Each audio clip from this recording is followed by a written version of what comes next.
of I it. told them or something, they have to have a piece of paper. All right. All right. Let's get going now. All right, let's get going now. It's Wednesday morning, and it is the wow. What is today? 26th day of November. Oh, just the day before. Just the day before. I've got to send a little text here really quick.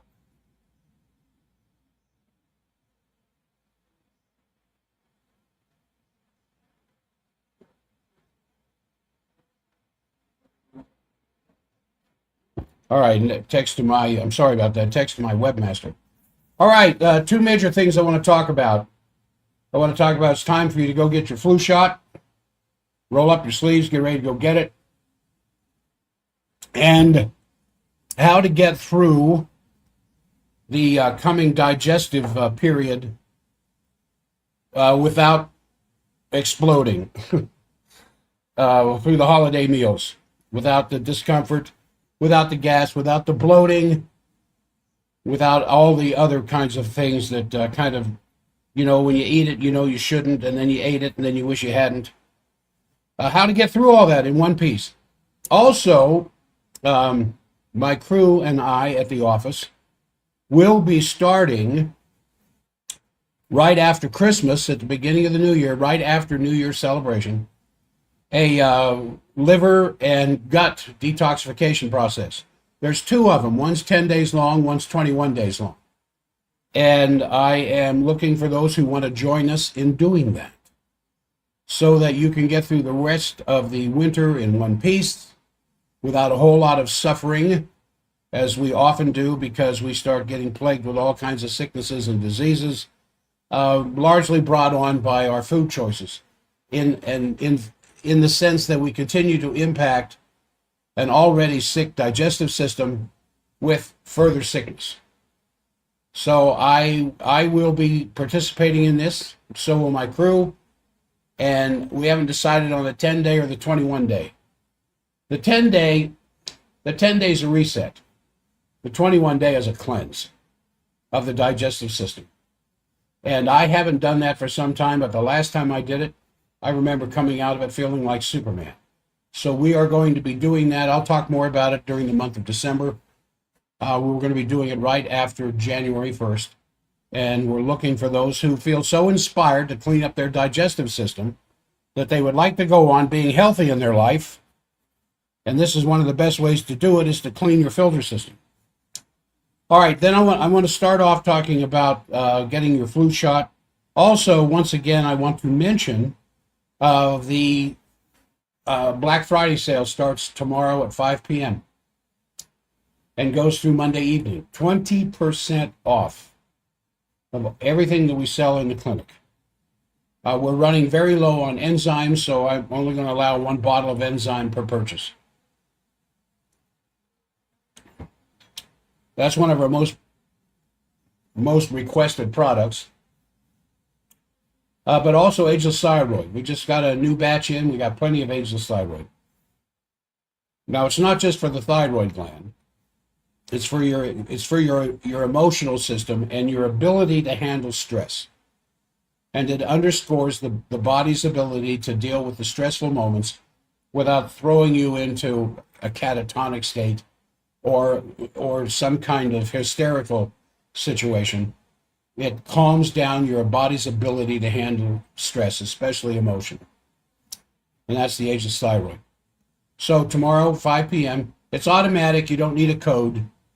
All purchases will be automatic from 5 p.m. tomorrow through Monday evening for the 20% discount on our supplements, our nutritional products. All right, now what else? Also, again, a thank you to Senator Lee, Congressman Moore. I will be announcing more of this later in the program with the phone numbers. If you keep notes from show to show, because I was just listening to the show that was playing before I got on the air, and it was worthy of note taking, definitely. So I hope that you still have those phone numbers. I will give them out here before too long as a thank you call to Washington, D.C. to thank for the tax cut, family tax cut. All right, now for anybody contemplating getting an influenza vaccine, the what we know as the flu shot, or planning to, if you're planning to pressure somebody, or you're planning on forcing somebody or mandating somebody to get the flu shot, I want you to consider this: a meta-analysis. And I've talked about a meta-analysis enough times now. That's not Meta, M-E-T-A, is not the former Facebook group now calling themselves Meta. Meta means massive. And a meta-analysis is where you analyze other analyses. So instead of starting a big analysis, let's say on 1 million people regarding what happens to them after they get the flu shot, as opposed to a study group or a control group of 1 million who didn't get the flu shot, what you do is you look at a whole mess of analyses all around the planet of smaller groups. And then you pull all those smaller groups into one big group statistically on the computer and see what the computer has to say when it looks at a massive number of people as opposed to trying to start one with 1 million people. So this meta-analysis of an existing flu shot study of healthy children was done by Cochrane. It's a pretty reliable research group. Interestingly enough, it's owned to a large degree by the vaccine zealot Bill Gates.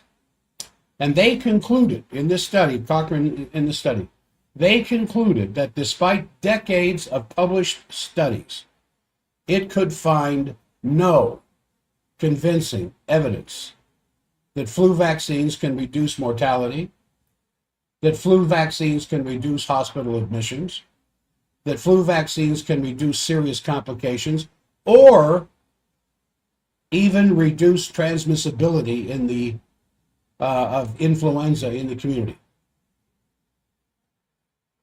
Now let me repeat that. This is a direct quote from the Cochrane study. No convincing evidence, none, that flu shots lowered the chances of dying, be admitted to a hospital, suffering serious complications from the flu, or transmitting the flu to somebody else. In that meta-analysis of many other analyses, published reports, they could find no convincing evidence of these things. In fact, studies have found a little bit of the opposite, that those vaccinated for flu have a statistically significant increased rate of respiratory illnesses, meaning simply it increases the risk of other respiratory problems. For example, there was a placebo-controlled efficacy, not safety study, an efficacy study. That's different. By researchers at the University of Hong Kong, comparing children receiving the influenza vaccine with those who did not receive the vaccine. And the study found no statistical difference in the rate of influenza between the groups, but did find that the vaccinated group of children had a 4 times increased rate of non-influenza infections. Quote, recipients had an increased risk of virologically confirmed non-influenza infections. 95% confidence. So while there was no change in the rate of getting the flu, in other words, those who were not vaccinated got flu as much as those who did get vaccinated. What was different is that the vaccinated group had a 400% increase in non-influenza respiratory infections, bronchitis, COPD, that kind of stuff. As another example, researchers at Columbia University found that the risk of influenza in individuals during the 14-day post-vaccination period was similar to the unvaccinated individuals during the same period. But the risk of non-influenza respiratory pathogens was higher in the vaccinated individuals during the same period. Why? Why would those who had received a flu vaccine have a greater risk of respiratory pathogens than the non-vaccinated group?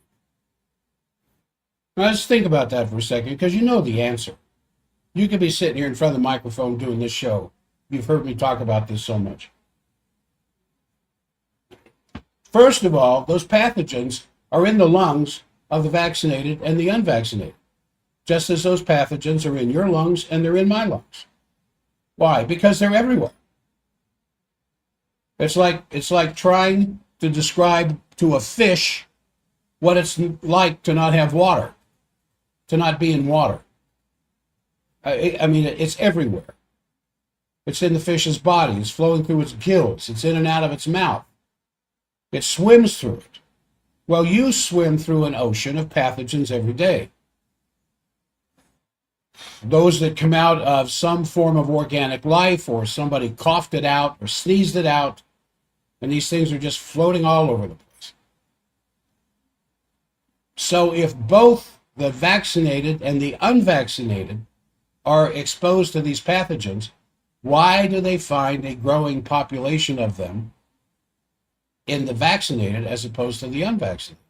Well, you know very well that vaccines are immunosuppressive. To get a vaccine is to suppress the immune response. We know that. That's why there is a warning on the label, in the little insert that goes with a bottle of a vaccine: do not administer this vaccine to a sick person. And yet that's what COVID was all about, wasn't it? If you thought you had COVID, or you believe that COVID's still around, and somebody told you that you've got COVID, or some family member says, well, we can't come to the Thanksgiving dinner because so-and-so's got COVID, which is utter nonsense. I'm not saying they're not sick. It's just they don't have COVID. COVID was gone years ago. If that person were to go get a vaccine, you can go to any of these pharmacies and other places. The pharmacist will do it. Places like drugstores now, they've got a little vaccination corner in the back. Where was I the other day? Where I was walking through something and there was this vaccine corner. I think it was just a grocery store. And there was a curtain around this vaccine corner where you could go get a vaccine. What vaccine? I don't know. But I suspect COVID and flu. And so when you get a vaccine, it's an attack on your immune system. Why? Because of the aluminum, because of the mercury, because of several other products that are all mixed up in that cocktail that just is a massive curveball against your immune response. And your immune system has to scramble to deal with this immediate poison that was just injected into the body, and it kind of loses its grip on some of the territory of the lungs, or the sinus passages, or the gut, or even the brain. And already resident pathogens, now it's like letting the horses out of the barn. You're not going to get them back in there. The best thing you can do is try and kill the horses. Well, you don't want to kill the horses. It's just you're not going to get them back in the barn. Now, a study by the Cleveland Clinic of 53,402 of its employees across multiple states even found an increased risk of influenza among those vaccinated for influenza, and their explanation was, quote, cumulative incidence of influenza was similar for the vaccinated and unvaccinated states early. But over the course of the study, the cumulative incidence of influenza increased more rapidly among the vaccinated than the unvaccinated. See, that should be on the front page of every paper across this country. They should talk about this on the evening newsreader programs when the newsreaders get on there. They're not journalists; they just read what's on the teleprompter in front of them. But they should be reading this stuff. Look, lo and behold, the vaccinated don't have any advantage over the unvaccinated when it comes to incidence of influenza. However, the vaccinated do have 4 times greater risk of other respiratory infections other than influenza. What would happen to the vaccine market? So there is a book out there called Vaccines, Amen. I would recommend you take a look at it. There's a lot of vaccine books. I even have one. I have a book on vaccines at Amazon. I forget the title of it. It's free. It's digital. It's digital. It's not paperback, hardback. It's a digital book, and it's free. I haven't even looked lately to see how many downloads. But it talks about the basic concepts of immune response and what happens when you load the body up with these chemicals. Now, that said, in the sense of freedom, the American way, free choice, informed consent, go get your flu shot or don't get a flu shot. That's freedom. Everybody, including you and me, you and I, including you and I, should be free to choose. But nobody should be coerced to get this or any medical product, especially ironically, when the data reflects it has a net overall of increase in the infections. But a lot of us, because I saw 2 brand new patients yesterday who have come in because of the special. One for some pretty bad vertigo, and the other one for migraines and back pain and sciatic pain. And I asked them, in the course of, what kind of medications are you on, and what are you doing about your health, and this kind of stuff, and any recent vaccines. And I always get one of 2 answers. Nobody's going to stick a needle in me. Or, yeah, I got the flu shot a couple weeks ago. I stopped asking why. I stopped asking any side effects. Because there's kind of 2 kinds of people on this planet, isn't there? There's 2 kinds of people on this planet.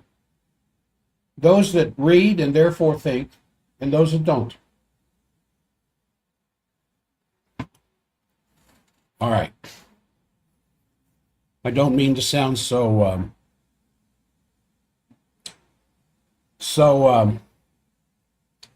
final, so judgmental. I don't mean to do that, but by the same token, it's just interesting how automatic we are, how axiomatic we are oriented in our lives, how most of our responses are kind of a knee-jerk reaction rather than a well thought out plan, because so many people that as do I, people just don't think anymore. They respond from emotional position. What makes them feel good? Why do you wear the clothes that you wear? Well, they make you feel good. Why do you hang around the people that you hang around with? Because they make you feel good. Why do you practice the religious ceremonies that you practice? because your belief in these things makes you feel good. Why do you eat the kinds of foods you eat? It all comes down to establishing your sense of self-value. And for a lot of people, their self-value is balanced around being involved or not being involved. It's going with the flow or not going with the flow. It's accepting authoritarian decrees as opposed to immediately being suspect of authoritarian decrees, as I am. Anytime I hear anybody in authority say, this is what is the case, I immediately suspect they're either lying, they're stupid, or they don't know what they're talking about until I investigate it. Then once I investigate it, yeah, okay, I can agree. I agree with what they said. But not right off the bat. No. No, I like you. I am not a lemming. Neither are you. That's why you're a part of the K-Talk crowd.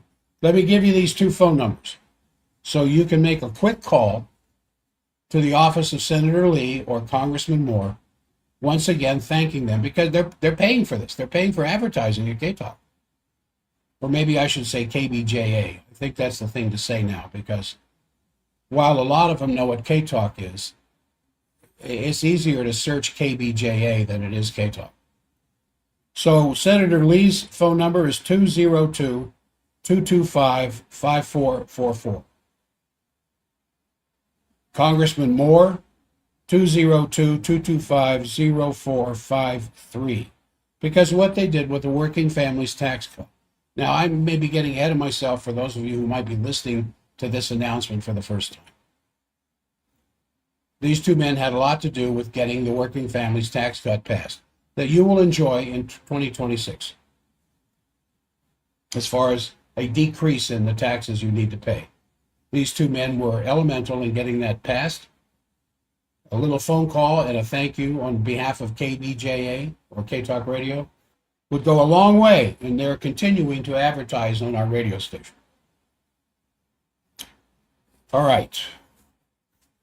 Now, what I want to talk about, I want to get into the concepts of digestion and how you can get through this holiday season with the least amount of gastric distress. One of the new patients yesterday has been on omeprazole for 20 years. PPI, proton pump inhibitor, to stop the formation of hydrochloric acid in the stomach because they are diagnosed with GERD. They don't really have acid indigestion. It's more of a quiet type of indigestion that really affects them during the night. And then they wake up with their throat burning. They had a scope done, and it showed inflammation of the esophagus. Inflammation brought on by acidic burning. So they were told, take this drug, and it will stop your stomach from making acid. And it seems like such a simple thing, doesn't it? Your throat is burning up because of acid. What we suggest you do is stop making the acid. Running up and down the stairs for exercise is causing your heart to beat faster. It's not good for your heart to beat faster. So we want you to take this drug that will slow down your heart from beating faster when you're running up and down the stairs. So it makes about that much sense to me, as it might to you. So, with serious disease, and so I always talk to my patients who are suffering from some serious migraine pain, gut issues, immune system issues, even reproductive issues in the sense of seeming sterility. But the first thing we have to do is take care of the gut. And that always seems like a strange position for people who've never considered that before. Now, we all have this thick layer of bacteria that lines our gut, that lines our intestines. It's called the flora, the microbiome. Bio being life, micro being, of course, small. So the small life that exists inside of our gut. I've often said before that 90% of the DNA inside your body is not human. 90% of the DNA inside of you belongs to these microbes. There are more microbes living inside you than there are cells in your body. And they are primarily in the gut. Now, they're in the sinus mucosa. They're up underneath your eyelids. They're up in the ear canal. They're flowing through the bloodstream to some degree. They line the throat. They line the small intestine, the colon. They're all over your skin on the outside of your body as a part of a communal experience of living in a community of this kind of life, and you can't escape it. You can use all the disinfectant on your hands that you want. You can shower or bathe with disinfectant soap and wash all of these friendly bacteria off of your body. And an hour, 2 hours, 3 hours later, they're all over the place again. Now, the trick is that these bacteria are essential to good health, and under the influence of drugs and other factors that I'm going to talk about here, the gut flora can change in a way that can absolutely predispose you to various health problems. And just what will happen in your case is unpredictable because it's completely individual to you. So one person could just end up with arthritis as a result of an overgrowth of the wrong kind of bacteria, and another person's schizophrenia. The work that's being done now with schizophrenics, cleaning up and healing their gut, is miraculous. How can a bad gut cause schizophrenia? I can hear you asking that question already. Because there's good bacteria and bad bacteria. It's more complex than that, but just by example, we want a healthy amount of healthy good bacteria in the gut. The good bacteria produces enzymes, they make vitamins, they make coenzymes, they produce an awful lot of chemical substances that gets into the bloodstream, that promotes immune strength and promotes good health. In return, we give them a nice, warm, oxygen-rich, food-filled place to live. And as long as we're giving them the right kind of food, and anytime I say right kind of food, I'm always referring to Mother Nature's foods, not something that came from a food processing plant. Whenever we feed them Mother Nature's foods, they're jolly, they're happy, and they produce all the chemicals that we need for good communal existence between the two of us. When they get fed something less than good food, the little bad guys in there proliferate and can cause pockets in the gut of these infectious processes that overwhelm the immune system. And their byproducts are not necessarily the same thing as the byproducts of the good bacteria. In fact, they produce poisons and toxins. Those poisons and toxins are picked up by the blood. Much of it passes the blood-brain barrier so that it gets into the gut, through the gut wall, into the bloodstream, into the brain, across the blood-brain barrier, into the cortex and the brain itself. And when those poisons build up in the brain, you're going to get diagnosed with something you don't want to be diagnosed with. In fact, you can end up being locked up. Now, one thing for certain with what I'm saying is your gut flora is the proverbial right arm of your immune system. And once it's damaged, once it's altered to some degree, one of the first side effects that will show up from a weakened gut is an immune system defect. You're going to get sick. You may have repeated sicknesses. It could be repeated respiratory or sinus infection problems. It could be ongoing, never solved gut problems. Could be skin problems. Could be genitourinary problems. And what this will do is leave you compromised and susceptible to all other kinds of health problems that can arise from this. Now, when you have a particularly strong immune system that protects you against this stuff, that only exists in the presence of a healthy gut. When gut dysbiosis shows up, and that's what we call a sickened gut, dysbiosis, or a damaged or altered gut flora, which in many cases is now being discovered to be handed down from one generation to the next.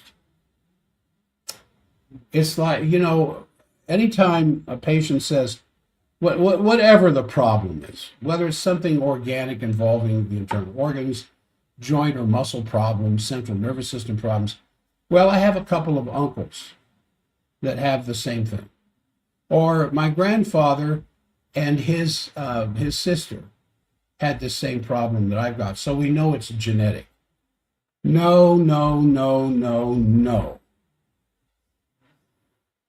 There's plenty of research out there that throws that kind of thinking out the window.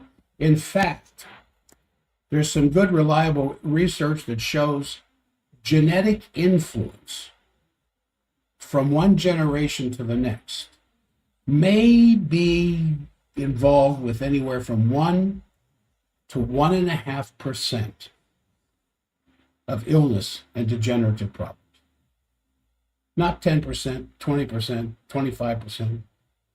Just because some other member of the family has something similar to yours doesn't mean it's genetic. There are other sources, not the least of which, if it's a sibling, you grew up at the table eating the same foods. Or if you are of a tight family group, you're eating the same foods your grandparents ate, that they fed to your parents, that they fed to you, that all have the same level of nutritional deficiencies, leading to the same type of nutritional deficiency diseases, of which almost all diseases are. So, let me give you an example. A grandmother has a mild digestive problem and dysbiosis. In other words, the digestive problem has led to an alteration of the good bacteria in the gut. And there's too much of the bad bacteria. Now, as I said earlier, it's more complicated than this. But I think you get the point. We want more of the good guys and less of the bad guys. So here's a grandmother who has indigestion, a mild case of indigestion. She feels it, and after a little while it goes away, and she doesn't necessarily take anything for it. But it has led to gut dysbiosis. So she passes her mildly abnormal gut flora to her daughter at birth. The vaginal cavity is loaded with the bacteria that is in the rectum and the colon due to the proximity of both of those orifices. That's why the vaginal cavity needs to be acidic to destroy any bacteria creeping in there that doesn't belong. But one of the great advantages of vaginal birth for a newborn baby is that baby comes through that birth canal being slathered with mom's bacteria. And the healthier mom is, the healthier the bacteria is that baby's being baptized with. Babies born C-section escape this. In some cases, I suppose that's good, but in most cases, it's not. Because that's our first introduction to the bacterial world, coming from a sterile solution inside the amniotic fluid.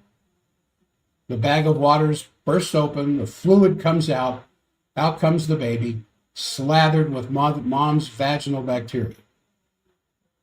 The healthier that bacteria, the healthier that baby is going to be from its first birth. But here you've got a grandmother who's got some indigestion, but she's got dysbiosis, showing up as either constipation, diarrhea, alternating constipation, diarrhea, occasional gut cramping, bad gas, that gets into other parts of her body in the sense of a sluggish immune response. She has colds too many times, maybe has migraines, all stemming from that gut. And so the baby, her daughter now being born, picks up mom's dysbiosis. Now, in some cases, grandma didn't breastfeed because at the time your grandmother was having you, breastfeeding was non-passe. I mean, it was, we didn't do that back then. Dr. Spock said, breastfeeding is bad. Let's give them formula. Let's give them those synthetic vitamins instead. And so the daughter, because she didn't get breastfed, which might have helped the problem to some degree because she'd be picking up some really healthy items in mama's breast milk, especially the colostrum and a few other things the first few days. Despite a dysbiotic gut, Mother Nature will do everything she can to make sure that that first milk into baby's gut is the healthiest stuff mom can possibly come up with. But because that wasn't the thing to do, the daughter now grows up suffering from indigestion, gut problems, allergies, headaches, menstrual problems, all related to that grandmother's gut dysbiosis that the new mother now has. And so the daughter, because of cultural whatever, is now taking birth control pills, and her doctor is trying to treat her menstrual difficulties with birth control pills caused by the dysbiosis. And then there's more prescription drugs that come in on top of that. And in addition, she goes through many courses of antibiotics, all of which ignore the underlying cause of her suffering, a sick gut. And it just ends up making her gut problems worse. Now she has serious gut problems, resulting in more digestive problems, as well as a ever-growing immune weakness. And at some point, she stops the birth control pills and she ends up getting pregnant. And she has her first child, her own daughter, to whom she passes down more serious gut dysbiosis through a vaginal birth. And as a result, the granddaughter ends up suffering the same serious digestive problems, learning problems, menstrual problems, allergic to everything problems, emotional problems, perhaps even autism to some degree. And at this stage, the beneficial bacteria, of which there's some in there, can no longer protect the gut from the ravages of the opportunistic invaders that are there all the time, just held back by an immune system. And the stealth microbes like the viruses and the fungi and altered strains of bacteria, or bacteria like microbes, and thanks to our modern society, prescription drugs, poor diet, nutritional deficiencies, and this is the normal gut 2 generations after grandma for the average American. And at this stage, the beneficial bacteria can no longer protect the gut from the ravages of this attack. And all these people are out getting medical help for every one of their problems and diseases simply caused by dysbiosis. And this chronic doctoring almost always results in more prescriptions that are damaging to the gut, making the whole thing worse. And so just how does all of this start? And how can you reverse this course? How can you make sure the next generation isn't carrying on what is going on inside your body that your mother had, that your grandmother had, that you have written off as being genetic, which is what the medical industry wants you to believe. Because if it's genetic, what does that mean? Hey, baby, you're stuck with it. It's in your genes. There's nothing you can do about it. Take this pill.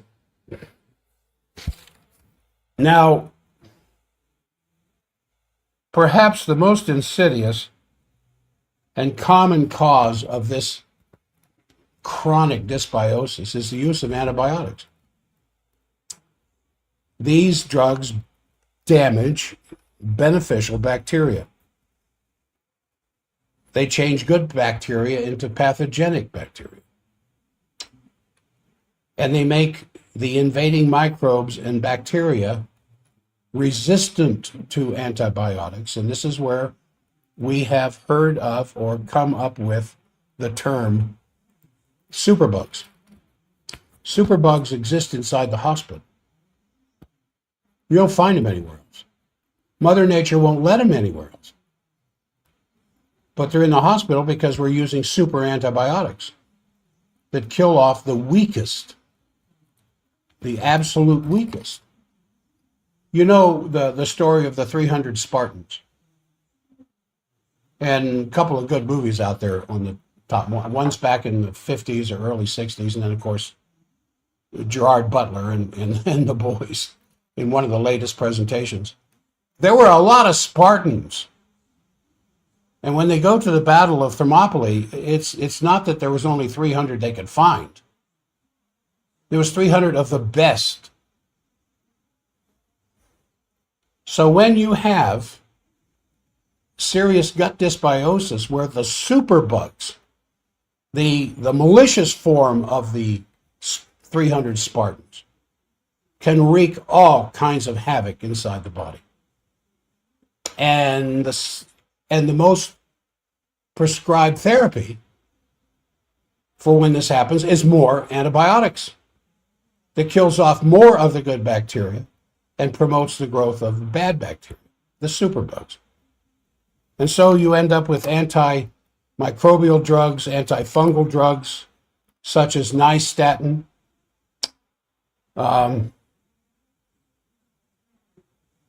and all these things just end up damaging the gut even further.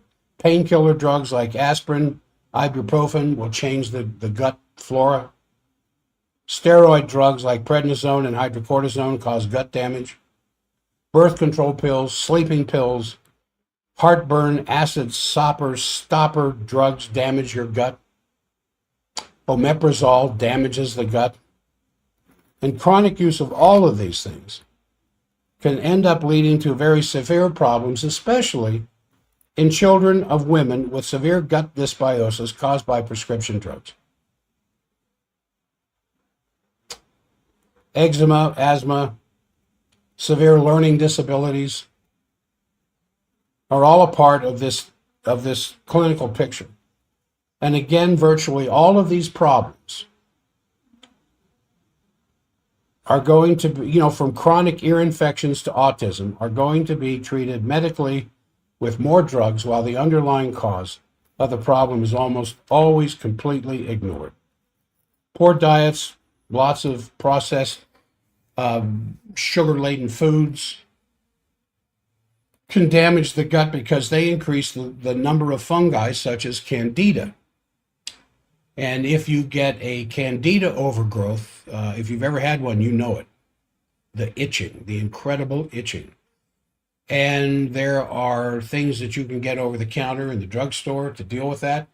Sometimes it's bad enough you go get a nystatin prescription that just wreaks greater havoc to the gut. What a great business model for those who sell drugs. This also increases the number of streptococci, staphylococci, clostridia, bacteria, bacteroids, yeasts in the gut, and they encourage very primal forms of anaerobic microbes in the gut, as well as the growth of worms and parasites. Now, there are good worms, believe it or not, and there are good parasites. There are parasites that eat up the crap. There are worms that eat up materials that are stuck in the gut that shouldn't be in there. And in return, you give them warmth and food and water and oxygen. I've mentioned this before. There are parasites that live up underneath your eyelid that clean the bacteria that's falling on your eyeball all day long. So every time you wink, the parasites get a drink. And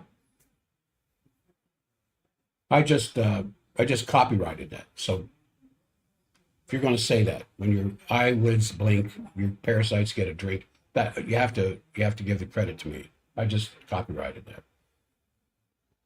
They don't live up, and they're so small you need a microscope to see them, or at least a good, strong magnifying glass. But eyesight is dependent on them.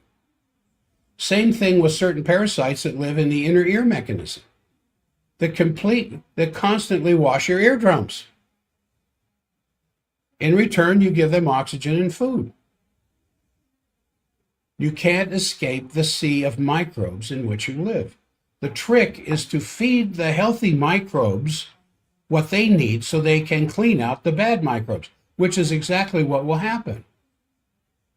Now, a few years ago, we were really big in promoting the GAPS diet.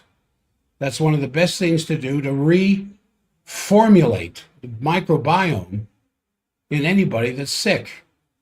We still do some work with that, but not as much as we used to, because there's so much information available on the internet now, unlike when we were first promoting it, that makes it completely possible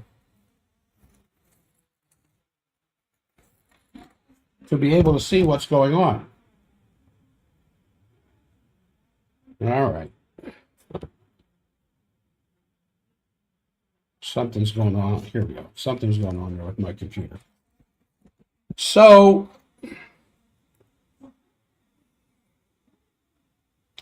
the person with gut dysbiosis can harbor up to, I've seen estimates of anywhere from 500 to 1,000 different species of opportunistic microbes. Opportunistic microbes are the microbes waiting for the opportunity to grow.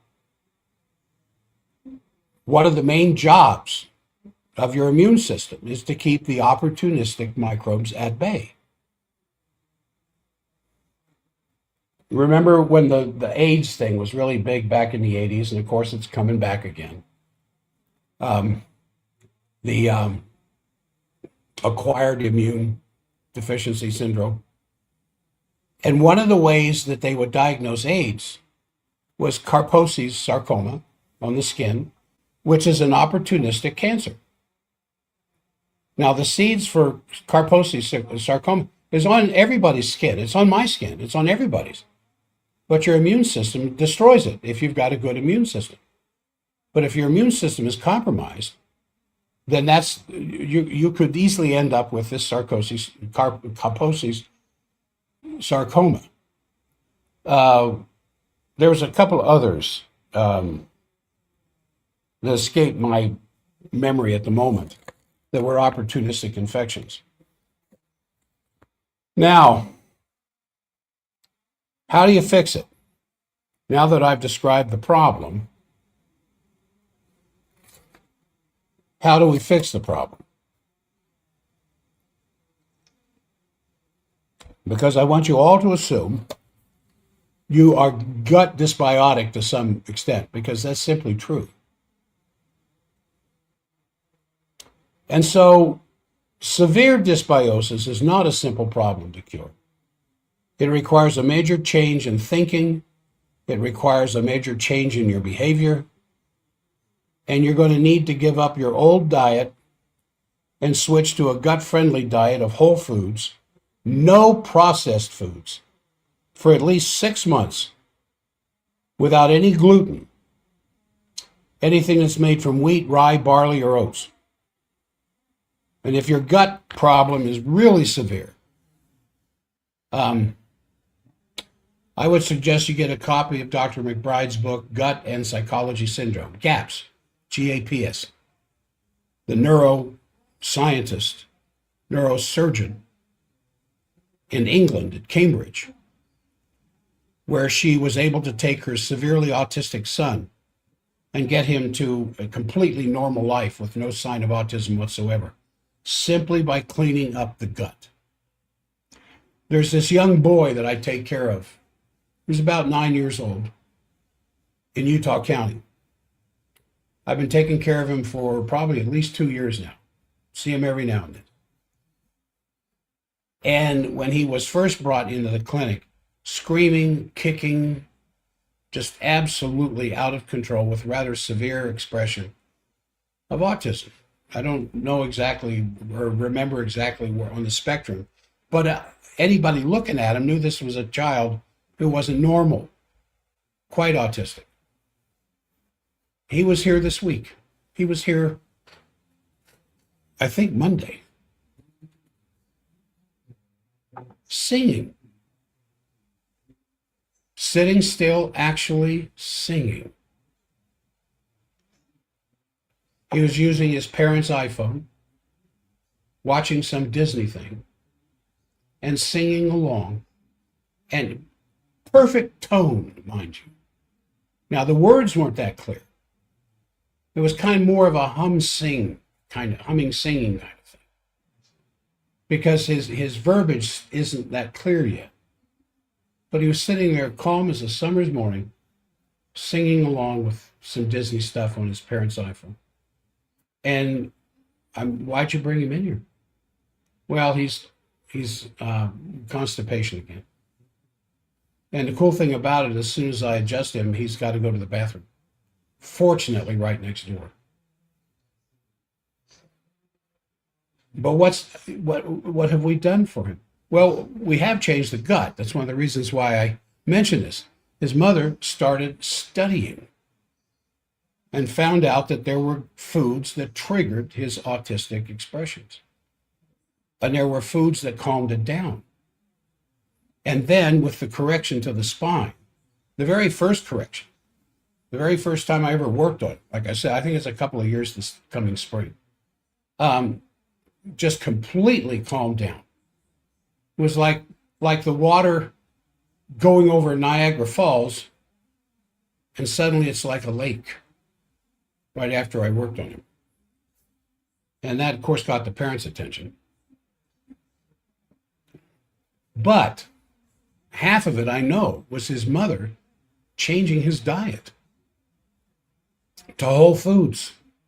No food dyes. No processed foods. No foods that are guaranteed for longer shelf life. No foods that are enriched. White flour out the window. That kind of stuff. No gluten. And any dairy has to be raw. Now, along with what she was doing, she also introduced digestive enzymes. Now, I'm not presenting this as a treatment for autism, though it is. I'm just using him as an example.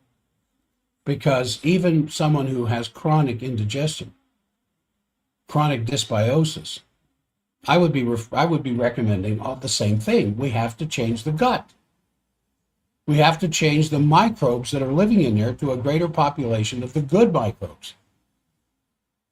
So you're going to need to make sure that your digestive system is creating enough acid and enough enzymes to disassemble the foods you're eating into their primal ingredients so that your brain can be nourished. Now, undigested food in the intestines caused by too little stomach acid and compounded by antacid use is a major cause of dysbiosis. So First, you start at the mouth, making sure you eat real food versus fake foods, chemical concoctions that are called processed foods, that your body can digest, and you chew the food very, very well.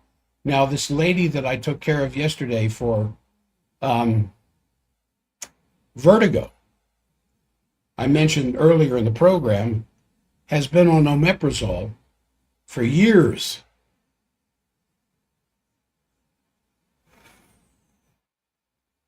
And I said, you know what omeprazole is? Oh, yes, it's a PPI. It's a proton pump inhibitor. I said, well, what happens when you inhibit a proton pump? A little bit of a pause, but it decreases stomach acid. Yeah, exactly. Your stomach wall is lined with all these little proton pumps, which is just a hydrogen ion. This pump is pumping them out, pumping them into the stomach. Solutions. When food is present. It doesn't do it unless there's some kind of gastric expansion. I mean, you could swallow a couple of pills and that won't trigger it. But you get a few grams of food or bulk or whatever in your stomach, and that little expansion of the gut wall will trigger the stomach wall, will trigger the proton pump to go to work. And so it's sitting there going, pumping out these hydrogen ions that mix with the chloride that's in the water. How did the chloride get in there? Because you salt your food. And chloride comes from other sources, but the best source of chloride is salting your food. Don't fall into this nonsense. If you have heart problems, you have to give up salt. Utter nonsense. So the proton pump is pumping this thing out. The hydrogen ion mixes with the chloride and forms HCl, hydrochloric acid. That's where the hydrochloric acid comes from. Why doesn't it dissolve your stomach? If it's dissolving proteins, why doesn't it dissolve your stomach? Because with these proton pumps pumping out the hydrogen ion, it's also pumping out a mucal material, it's mucus, that's resistant to the hydrochloric acid that protects the wall of the stomach. Now, why in the world would you stop that from happening? Rather than going to the cause of the problem. Not that you have too much acid, but that you don't have enough. And when you eat food, or something that looked like the food but really isn't food, and the stomach is sitting there telegraphing the brain, what am I supposed to do with this crap? And the brain telegraphs back, the best you can. Sorry, I am feeding this individual's consciousness with guilt, but it doesn't seem to do any good. They're going to eat this crap anyway, so do the best job you can. And so the chemical signals aren't there to produce enough acid, because the stomach, the body has to recognize this stuff as food. If you put a bunch of wood chips in the stomach isn't going to produce acid. The wood chips are just going to sit there because it doesn't recognize it as something to be digested. So when we load up with stuff that looks like food, smells like it, tastes like it, but isn't, it just has a tendency to sit there in the stomach. And the pyloric valve at the bottom of the stomach is not going to let the contents out until it has been sufficiently acidified. So it can sit there for hours. And whatever acids are formed, they sit there and they percolate, and they in the process of acid digestion to some degree, form unnatural acids. And these unnatural acids form gas. And that gas blows up your esophagus, and that's where heartburn comes from. Or GERD. or ulcerative Barrett syndrome in the esophagus that can lead to esophageal cancer.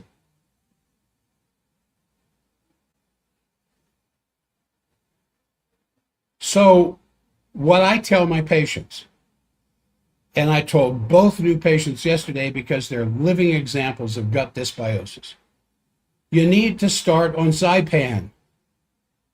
I said, I've got hundreds of patients out there with a little bottle of Zypan in their purse or in their dashboard of the car, because they know that if they're out there with friends or an evening dinner or something anywhere besides the Zypan they have at home, Zypan, that they need to take it with them when they travel, because if they have lunch at some restaurant or whatever else, or they just stop for a Coke, a burger, and fries, that stuff is just going to sit in the stomach.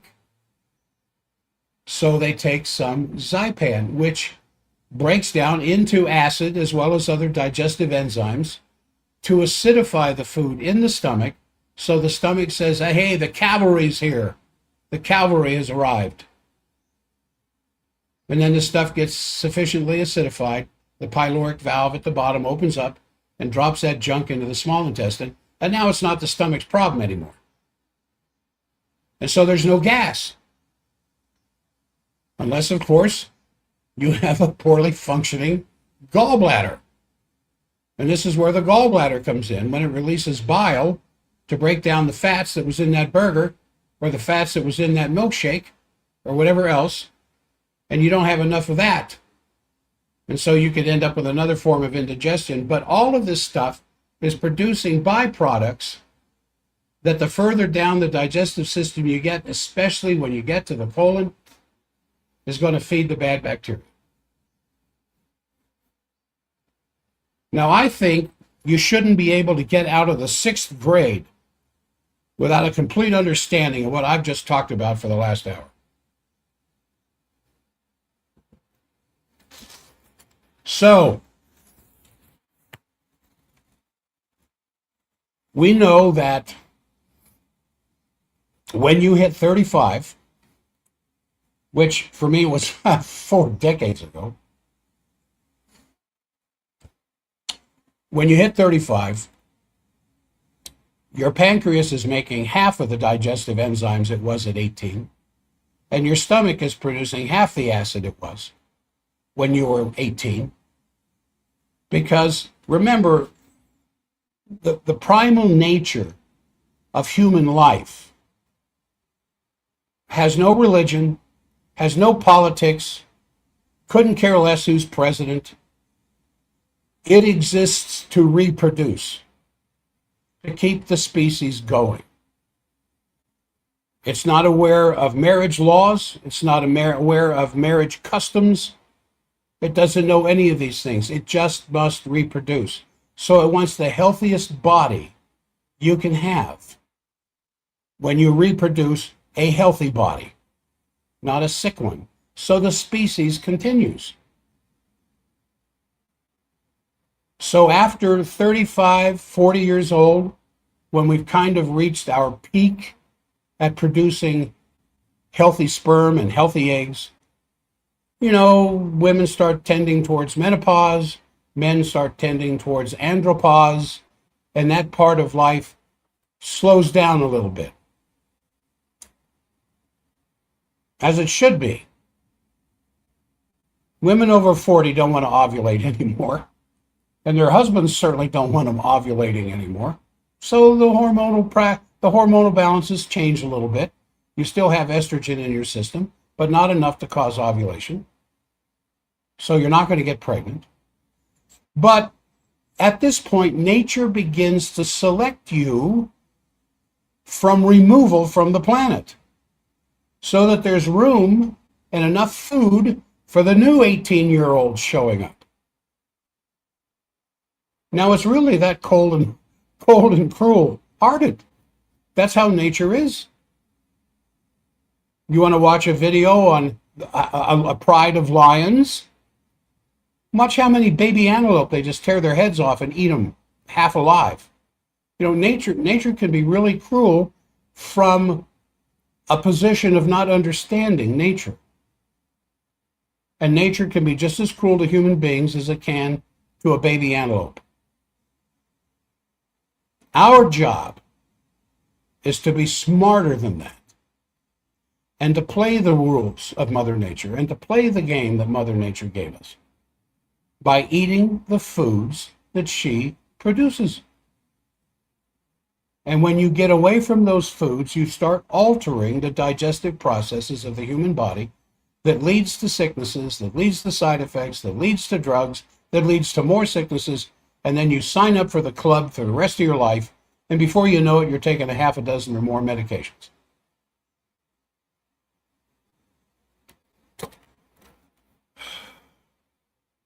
Now, there's something called the Zypan test. If you've never taken the Zypan test, it's how you determine if you don't have enough acid. Well, you get a bottle of Zypan. Get a small bottle. And you take a tablet with your meals. You can get Zypan at forbiddendoctor.com. If you get it after 5 p.m. tomorrow, it's going to be 20% off. So rather inexpensive supplement anyway. And this goes for anything except fruit. If you're eating a bowl of fruit, you don't need it, because fruit doesn't need to be digested. Fruit just needs to be chewed up into a soupy mix, swallowed, and if there's nothing else in there, it's going to go right into the gut for absorption. But anything that's got some fiber to it and has collagen in it, like meat, then it's got to go through the digestive processes starting in the stomach. And so if your digestion, what you do is after you eat lunch or dinner,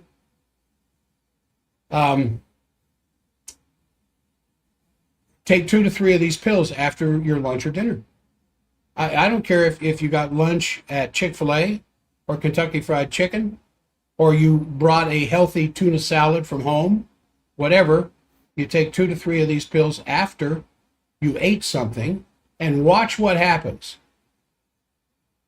Because I can almost guarantee you 99 times out of 100, there's going to be improvement immediately. And then you find out as a result you've been suffering from too little stomach acid. And you're going to need to supplement with Zypan for anywhere from 6 to 12 months. Now, I've been using Zypan for over 20 years. And I only use it in cases where I overeat. And wouldn't you know it, tomorrow, being Thanksgiving, is a day I overeat. As much as I try not to, I will overeat tomorrow. But my Zypan will not be any further for me than the pocket of my coat that I'm wearing. And I'll be with family tomorrow. And I'm going to be with somebody in the family who makes these awesome desserts. Am I going to have some? Yeah. Am I going to have too much? Yeah. The last time I had too much in that setting was probably somebody's birthday back in the summer, something like that.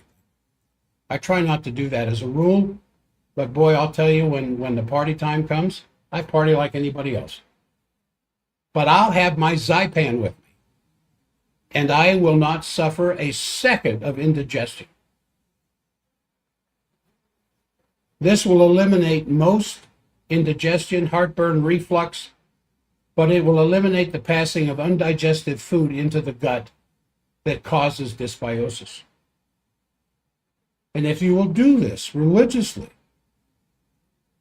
with everything, now if you have fruit with something, you still have to take the Zypan.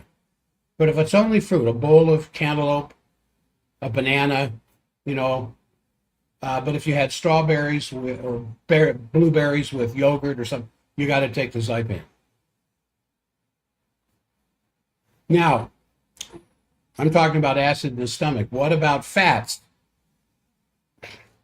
Because fats, if you're not producing enough bile, if you've got gallbladder problems, what time is it?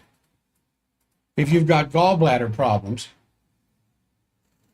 that can be just as dangerous in your lifestyle as not enough stomach acid. But interestingly enough, not enough stomach acid and an incomplete amount of bile kind of go hand in hand because they're both caused by the same influence of eating too much non-food, not enough real food. Now, if you have trouble digesting fatty foods with lots of burping and nausea and that sharp pain under your right shoulder blade, maybe even vomiting, you may be suffering from a serious gallbladder problem. And undigested fatty foods is another cause of gut dysbiosis. And in this case, you're going to have to clean up your gallbladder, and your liver and your bile ducts will have to be cleaned during this process. Now, a little while ago in the first hour, I mentioned that myself and the crew are going to be doing a cleanse, a gallbladder liver cleanse after New Year's Day. We haven't decided on the 10-day program or the 21-day program.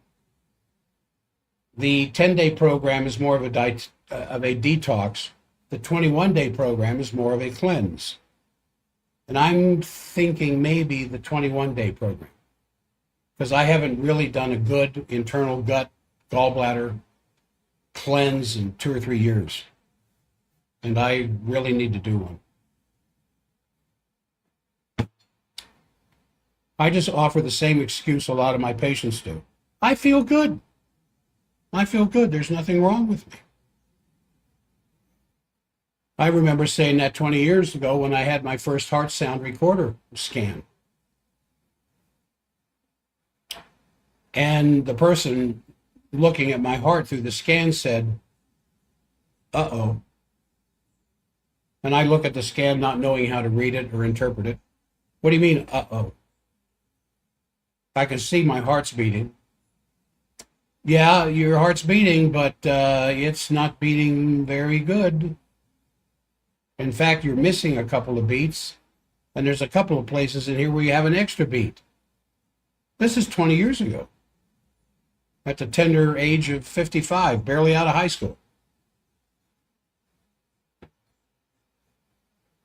So I started doing things for my heart back then. Now at 75 on the scan, shows tremendous improvement in the function of my heart compared to 20 years ago, simply because of better food choices and supplementing. Now, with the gallbladder, oh, and I don't have the paperwork with me. Darn it. There's a product at Standard Process at forbiddendoctor.com called AF Beta Food, meaning vitamin A, vitamin F, and beta food, BETAFOOD.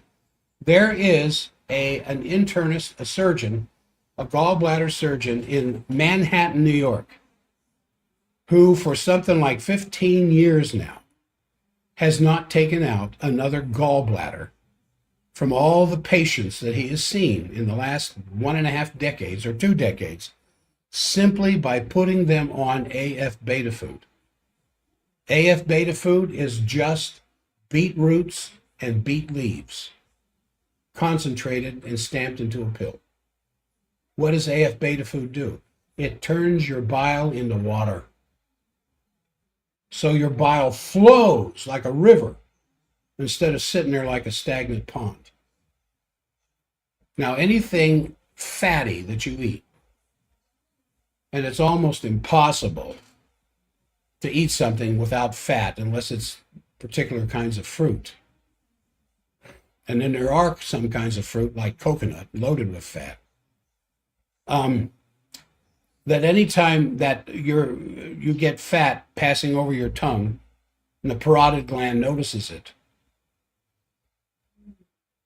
your gallbladder starts to release bile. Then the food gets into the stomach, goes through 2-3 hours of digestion, depending on what you ate.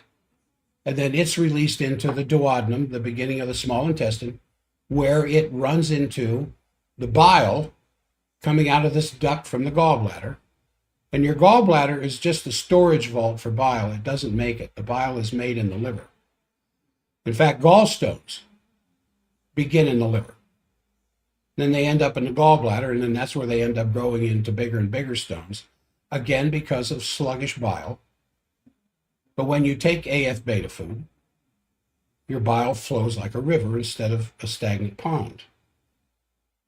And you want to take 2 to 3 per meal of those to improve fat digestion and to help the gallbladder. And then again, once or twice, maybe even as much as every seasonal change, you want to do another gallbladder cleanse. And that's the thing that we're going to be doing as a group after the first of the year. If you're interested in joining with me and with the crew, Trudy and Hannah, of course, let the office know. Because if we can get a few people to do this with us, we can get a discounted price. There's a 10-day program and the 21-day program. I'm thinking seriously of the 21-day program, which is a complete cleanse. Stomach, gallbladder, gut. And actually has beneficial effects for the kidneys as well. So once you've normalized your diet and you've normalized your gallbladder, and you're going to end up finding yourself on a path to treating the gut and the intestines, and you want to get as much you want to get off as much prescription medication as possible. And so you need to do what I often counsel my patients to do. Go back and talk to your physician about weaning you off of these drugs. And if you have a good physician, an honest physician, they know these things are not your friend. They know that these things are just mitigating some symptoms that you have, but not correcting the underlying cause of the symptom, which is what modern medicine is all about. The three Ds: to diagnose, come up with a disease, and prescribe a drug.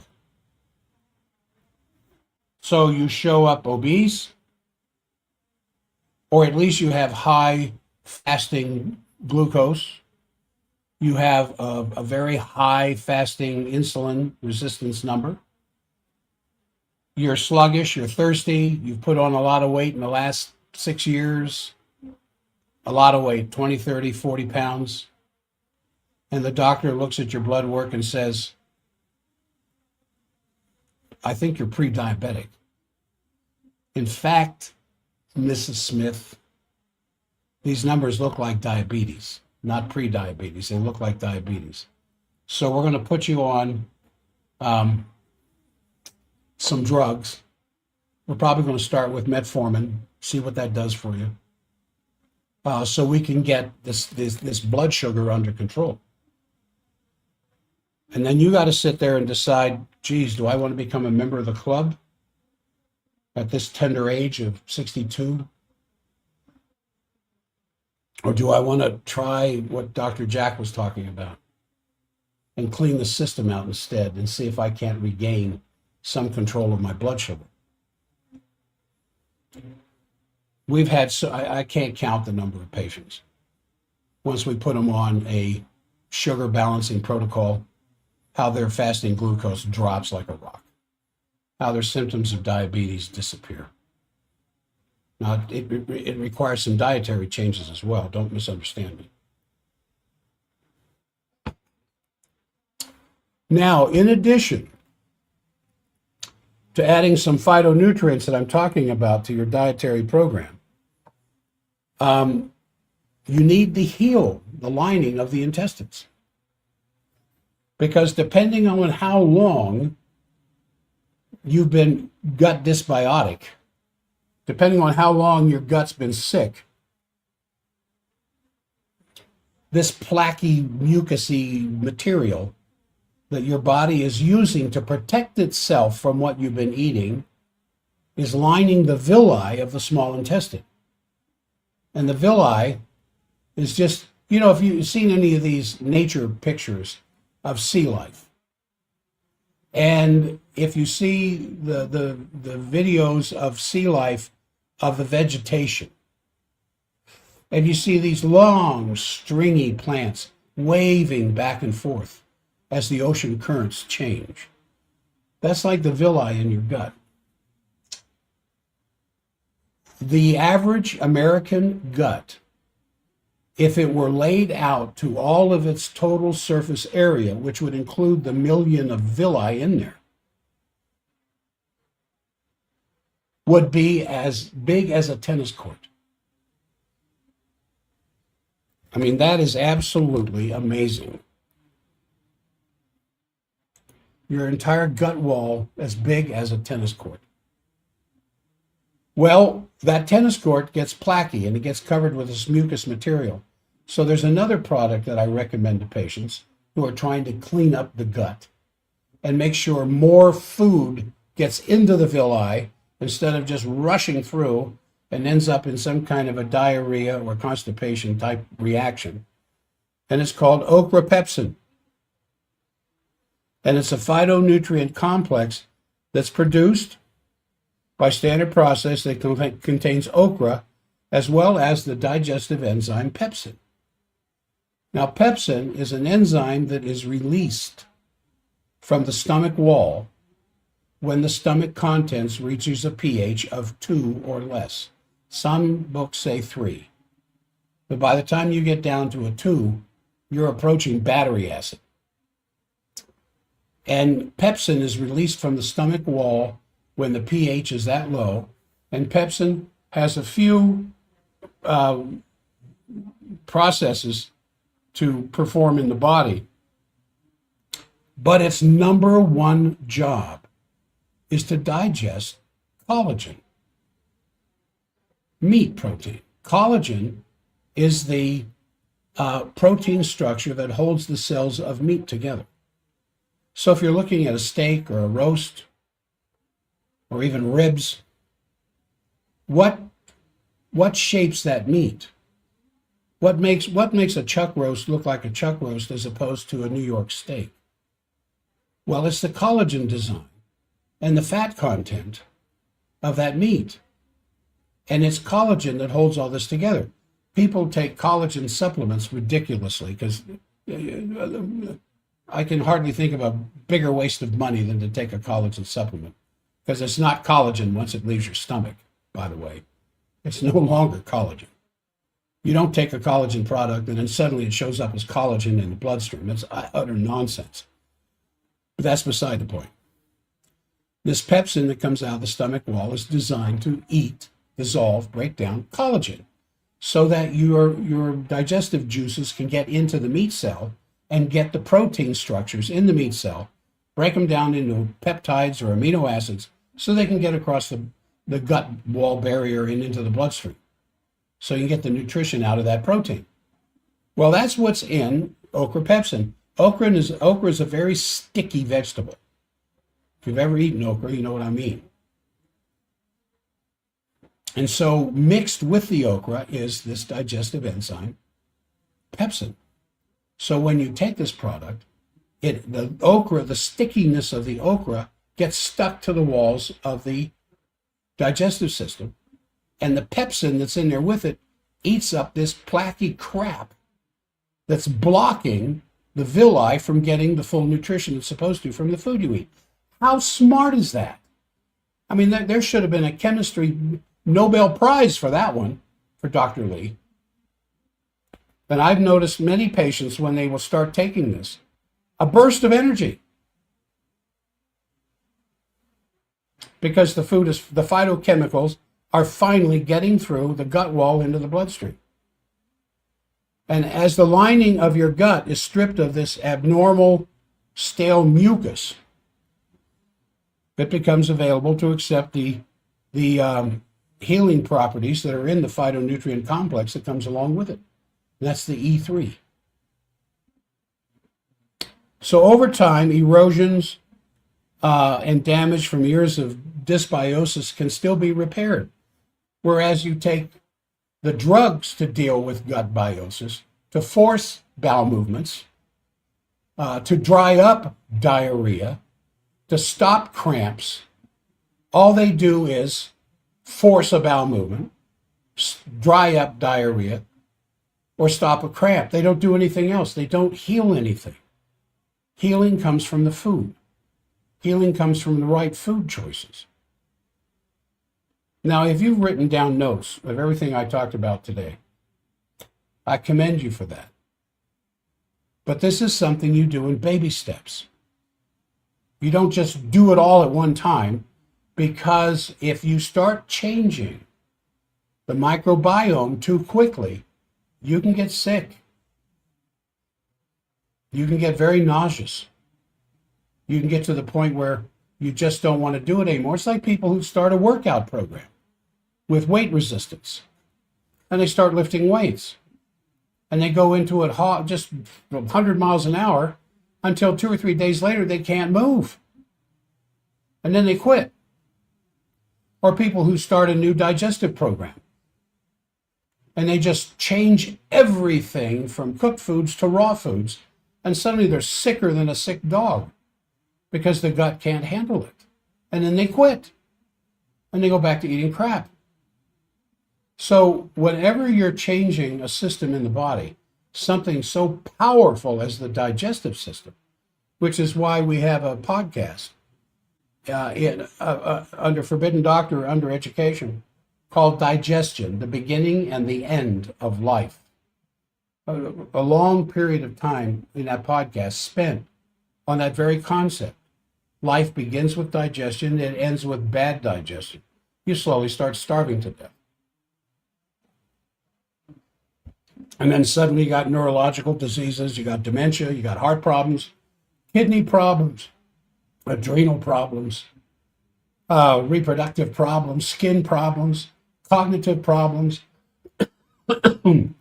all of which come back to a sick gut that you just end up taking more drugs to deal with those symptoms. What a racket. Rockefeller and Carnegie knew what they were doing. What a racket. Then there's one more thing that you might want to add. Maybe a couple of things. Something called Zymex. It's this velvety culture growth of red beets, tillandsia, and wheat germ. And it produces a mycelium yeast. Now, there are good yeasts. There's bad yeasts, but there's good yeasts. And what it does is it promotes a healthier biota inside the gut wall by the using of this product, Zymex.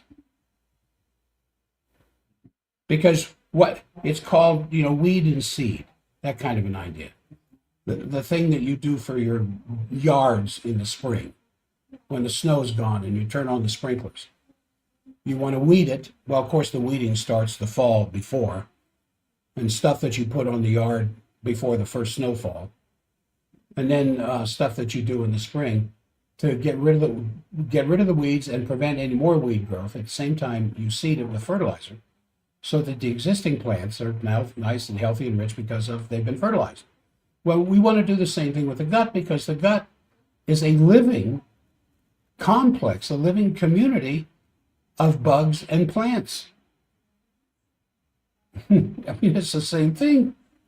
And so we do a weed and we do a seed. Now, the weeding I've been talking about, the seeding, is where we start introducing prebiotics and probiotics that will foster the growth of good bacteria. And I like Zymex. It helps to, it's made into a powder and is put into capsules. And it helps the acidity in the gut, which is a hostile environment to most dysbiosis causing microbes. It's also a remarkable in its detoxifying effect upon the gut. Now, finally, you need to feed real bacteria into the gut, and to do this, you want to eat fermented foods, such as homemade yogurts, homemade sauerkrauts. And in addition, you should take a premier pre and probiotic.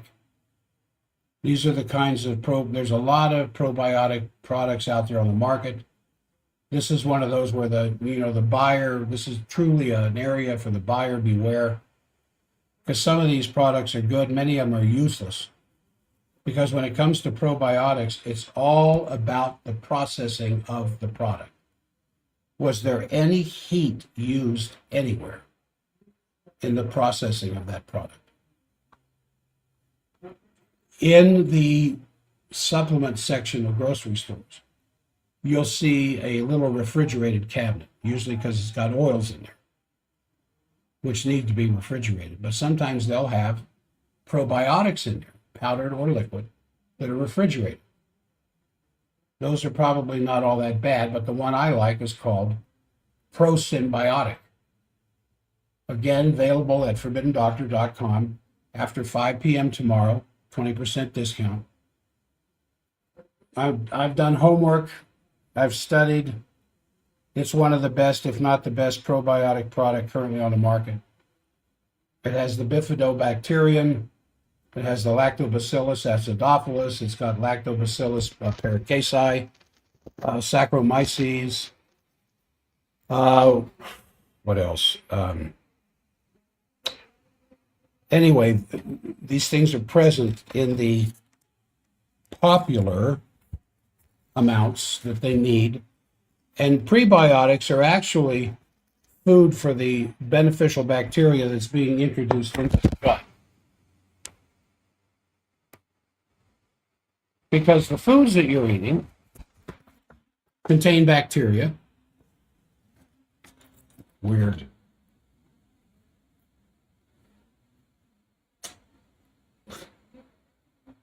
Just weird stuff going on here.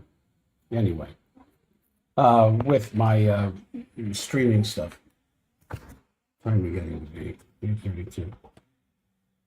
And so,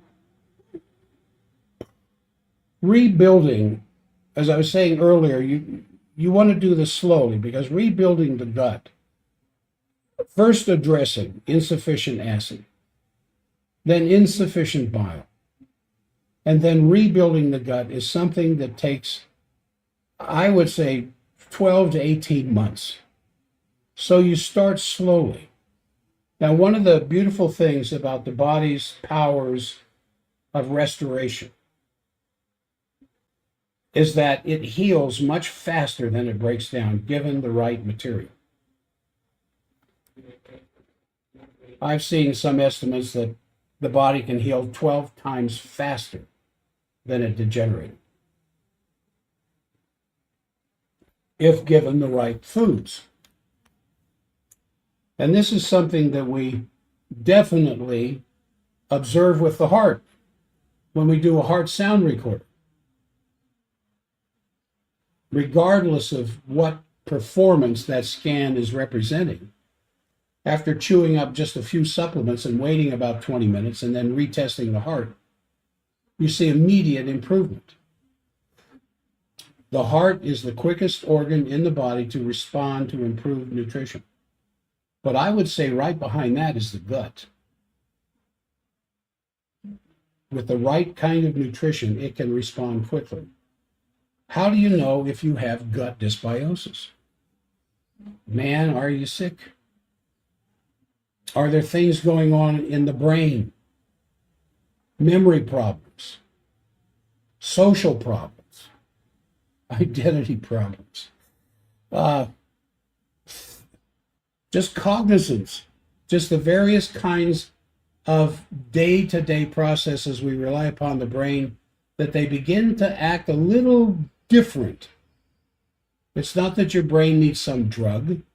We need to clean up the gut.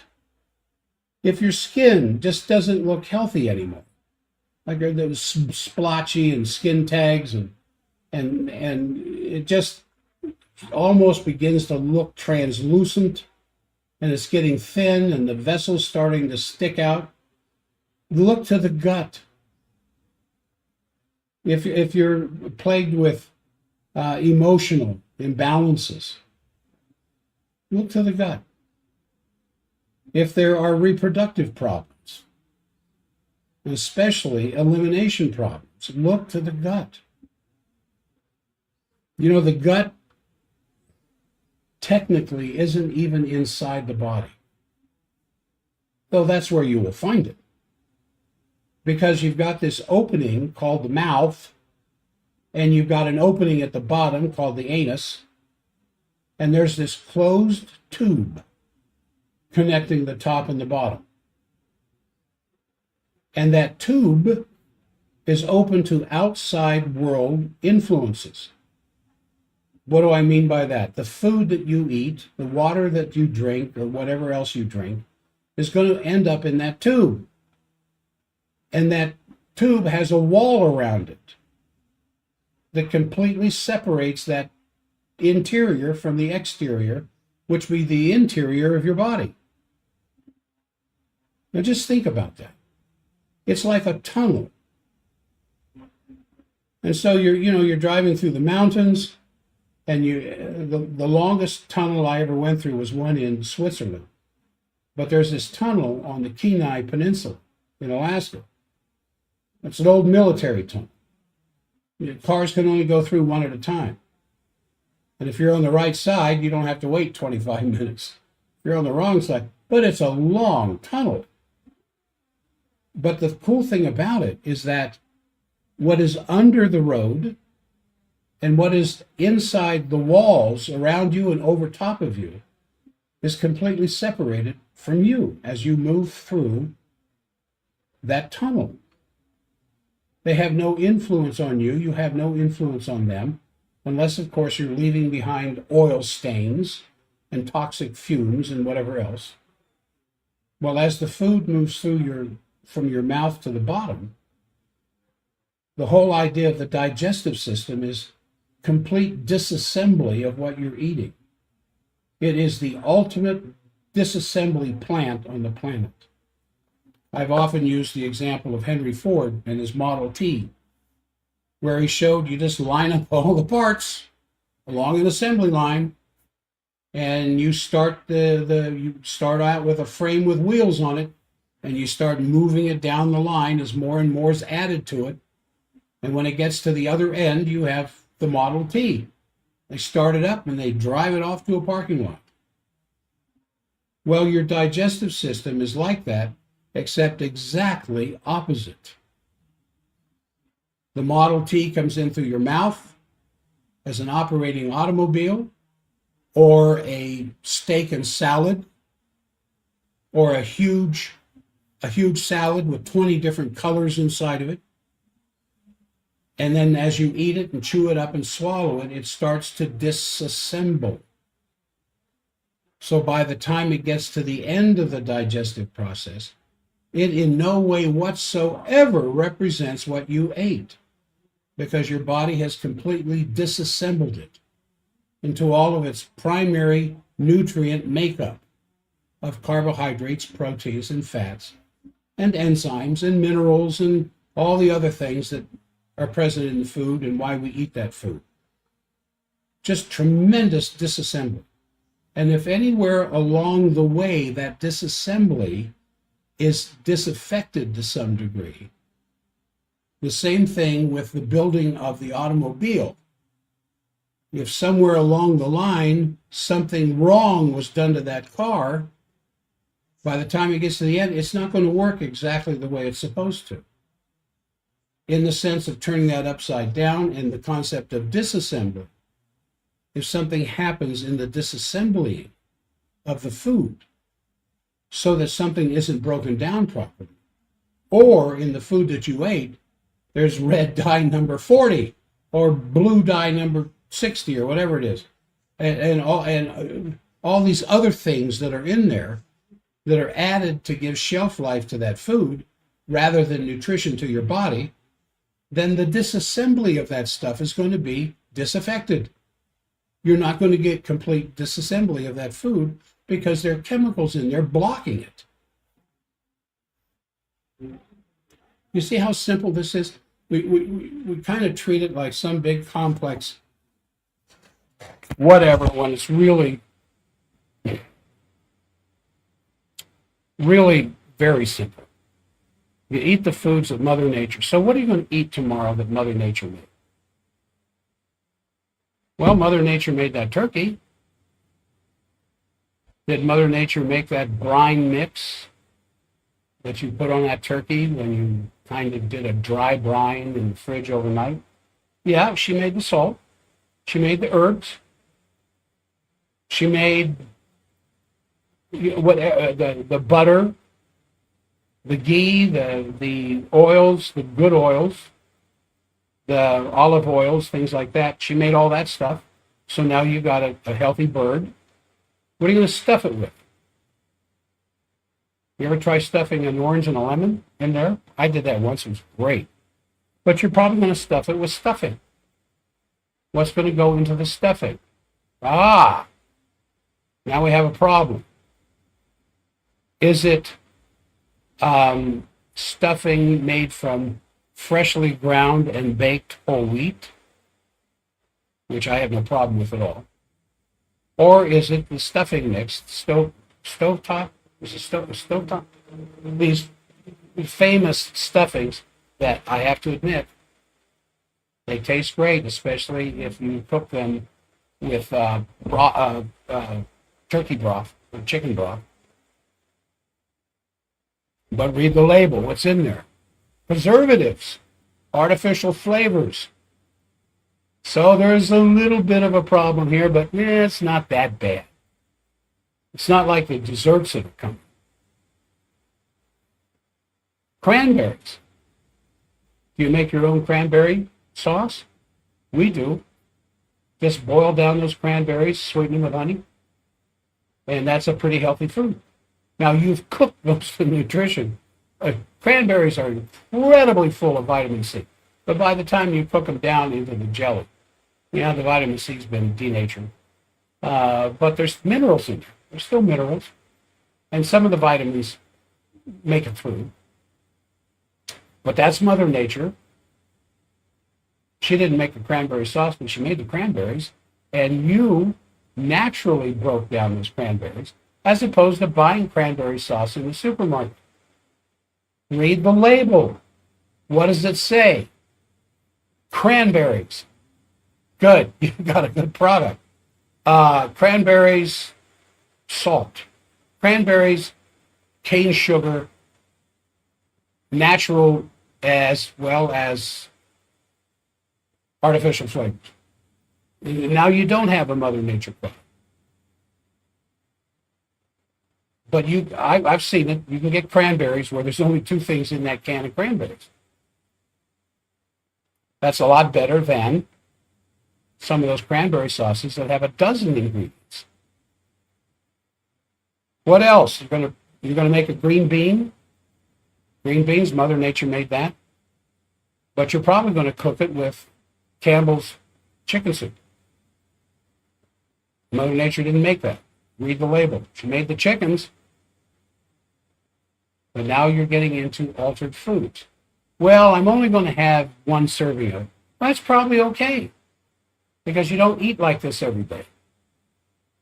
What else? There's going to be yams or sweet potatoes or whatever else. Mother Nature made those. And we're going to cook them with brown sugar. Mother Nature didn't make brown sugar. She made the sugar beets. She made the sugar cane. She may have made the brown dye that they put into that sugar to make the brown sugar look brown. And then some other things that are put in there. But a little bit is not going to hurt if that's not what you eat every day. So I'm not trying to badmouth Thanksgiving dinner. I just want you to be careful. Now, what else are you going to have in your pocket or sitting in a bottle on that table available for anybody smart enough to take it? Zypan. So when that meal's over with, if you really stuffed yourself, you might want to take 3 or 4, maybe 5. Zypan tablets, and watch the miracle that follows. No indigestion, no gas, no bloating, no gastric expansion, no feeling like, oh, I shouldn't have eaten all that food. I guarantee that. That's what will happen. That's what I'm going to be doing. Now, I'm going to Thanksgiving meal tomorrow with family, but I'll be taking my Zypan. That is for sure. Probably some Colacol to take care of the fats as well, but definitely the Zypan. And then the big ending, the desserts, the pies, the cakes. Do you eat like that every day? No, of course not. So, what do you know, I love pumpkin pie. How much sugar's in a pumpkin pie? A lot. I love pumpkin pie that is the base of the pie is covered with raw pecans, and then the pumpkin pie is cooked over top of those raw pecans.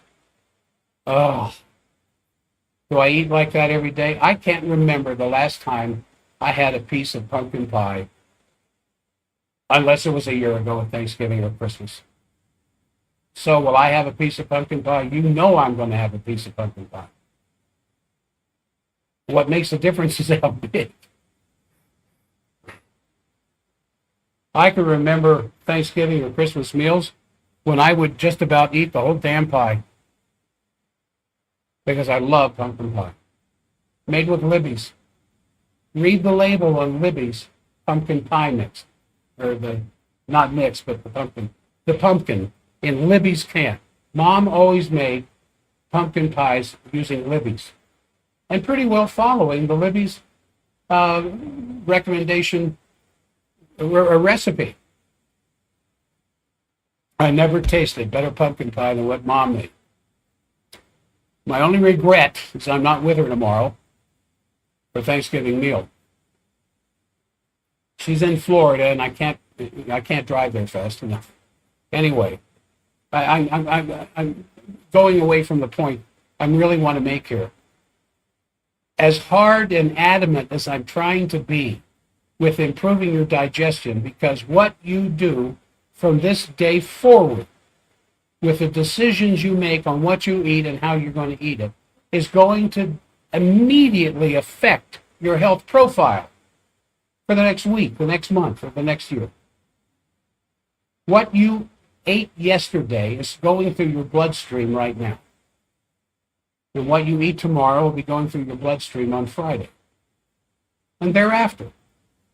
And so, as adamant as I said that I try to be with good food choices, because you know you can eat your way to health or you can eat your way to cancer and death. There are Thanksgiving meals. There are Christmas meals. There are Easter meals. There's July 4th celebration meals. And I imbibe in every single one of them. But in between, I try to be as careful as I can. But by the same token, I always have my Zypan with me.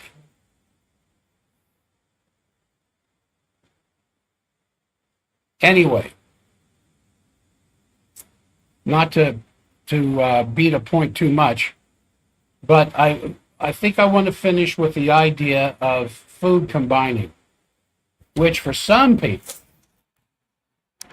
can actually be an immediate cure for their digestive problems if they stop combining foods that aren't designed to be combined. I mean, you overate, you went to bed stuffed, you felt bloated, you had a half time getting to sleep. Finally, everything is okay, except it's now 3 a.m. and you're wide awake. And that's when a big wave of acid heartburn may start to wake you up right out of your sleep. It may be nothing more than just feeling rotten. You've got a red hot heartburn, gas, belching, cramps, headache. Worst of all, you realize that your dinner that you ate several hours ago is still sloshing around inside your stomach. Totally undigested hours after eating. And you remember that your doctor said, oh, it's at moments like this you take your Mylanta. So you medicate yourself for the umpteenth time, ensuring that your problems are going to continue for countless more nights, more months, more years. And then if your headache continues and you have problems falling asleep, you're probably reaching for your migraine medication or your headache medication by now. And by continuing this kind of therapy and ignoring the cause of these problems, your doctor is slowly killing you. So, what if you would like to fall asleep absolutely naturally, be comfortable all through the night, have no symptoms of indigestion, become drug-free, and lose weight in the process? This is what I recommend for 1 week after Thanksgiving meal month. What I recommend from December 1st for 1 week. Eat all the food you want at dinner, but stop when you're full. Don't go past feeling full. Number 2, combine your foods in a way that, well, let me give you an example. This is how you should combine or not combine your foods. Do not combine fruit with any other food. As I've said earlier, fruit does not need to be digested, and it's full of sugar. And if you eat fruit with your steak, or you eat fruit with your bacon, or you eat fruit with some other kinds of foods, those other foods are going to sit in the stomach for 2 to 3 hours through digestive processes, and the sugar in the fruit is going to ferment when it should be going right through the stomach into the small intestine. It's going to sit there and start to ferment, forming gases. Number 2, don't combine a protein with a starch. What? No potatoes with my meat? I'm a meat and potatoes man. Not if you want to feel good. The potatoes are almost like fruit. I love mashed potatoes, especially the mashed potatoes that I make. I think I make the best mashed potatoes on the planet. Lots of cream, lots of butter, lots of salt and pepper, and just whip the life out of it. That is almost ready to go straight through the pyloric valve into the gut. But it's going to sit behind while you're eating a pound of turkey meat, or at least a half a pound of turkey meat. Now, turkey, as healthy as it is going to sit there for several hours being digested. The potatoes are going to be there with it, fermenting, forming gas and unnatural acids. Surely, Dr. Jack, you're not asking me to give up stuffing and potatoes with my turkey. Well, I'm just telling you to try a test for 1 week after Thanksgiving is over with. So no, I'm not telling you to give up your potatoes with your turkey.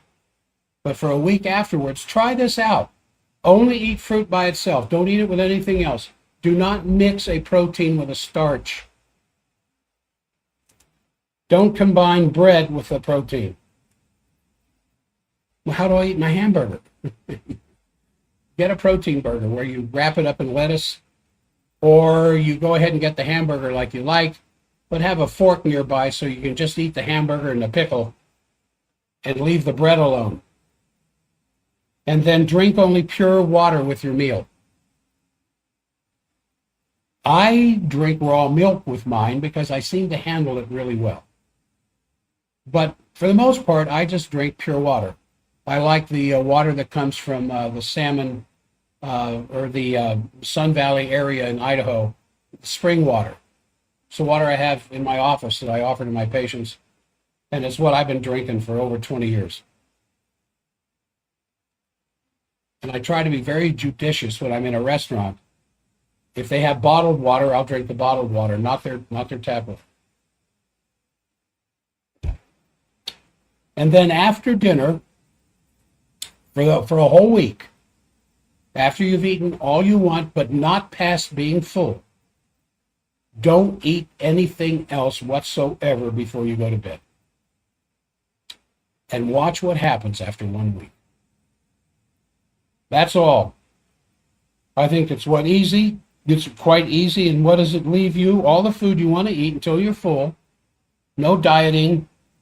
Plenty of variations in the types of foods you like to eat. Be very careful if you're just having a salad with the oils that you use. Don't be using those garbage oils. Soybean, canola, grapeseed, rice bran oil, safflower. There's the Crazy Eight. I just talked about them on the Thursday program. Again, don't combine fruit with anything else. Don't combine a protein with a starch. Don't combine bread with a protein. And only drink pure water during the meal for 1 week. And after you're through eating, don't eat anything else before bed. The hardest part of that is to stop combining protein and starch. And protein and bread. I mean, this means it means no meat, no chicken, no fish, no eggs, no beans, eaten with potatoes, rice, or pasta. Seriously. Well, how do I get my mashed potatoes? Well, you might have to eat them by themselves. Do not combine meat, chicken, fish, eggs, or beans with potatoes, rice, or pasta. Instead, eat those protein foods with lots of fresh steamed vegetables and a big salad. Well, what if it's a starchy vegetable? When I say starchy stuff, I'm talking about bread, rice, and pasta.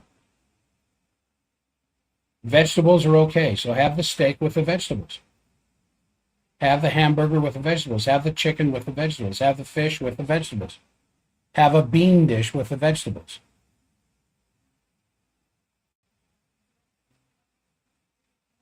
All right, we're coming.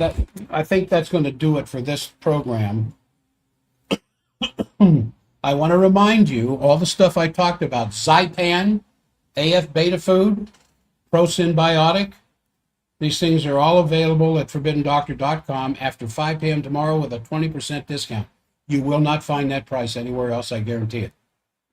And the things that you've gotten in the past from us, that some people wait until this 20% discount and they buy a year or two worth of these products because they have a 2 to 3 to 4 year shelf life. And then you can really take advantage of that discount.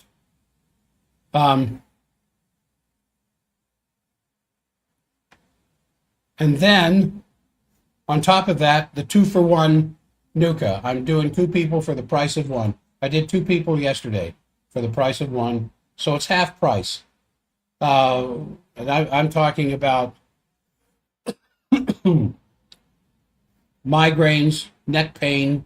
I saw a lady yesterday for TMJ problems, shoulder radiating pain, numbness, tingling in your arms, down to your hands, back pain when you breathe, difficulty getting a full air of breath, low back pain, hip, knee, ankle pain, SI joint pain, muscle stiffness when you wake up in the morning, as well as the inability to get a good night's sleep. All these things related to the central nervous system.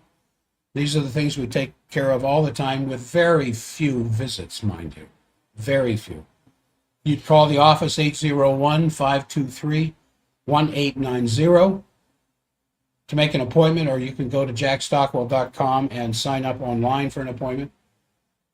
But again, the big sale starts tomorrow, the Black Friday, 5 p.m., tomorrow afternoon.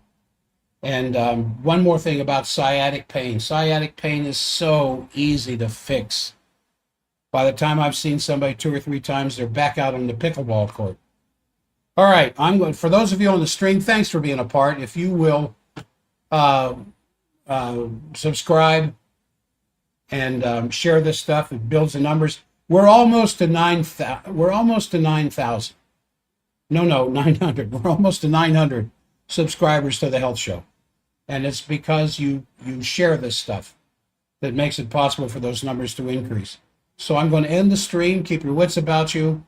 I hope you paid attention and took some notes as to what I had to say. I will see you all Monday on the stream. Oink.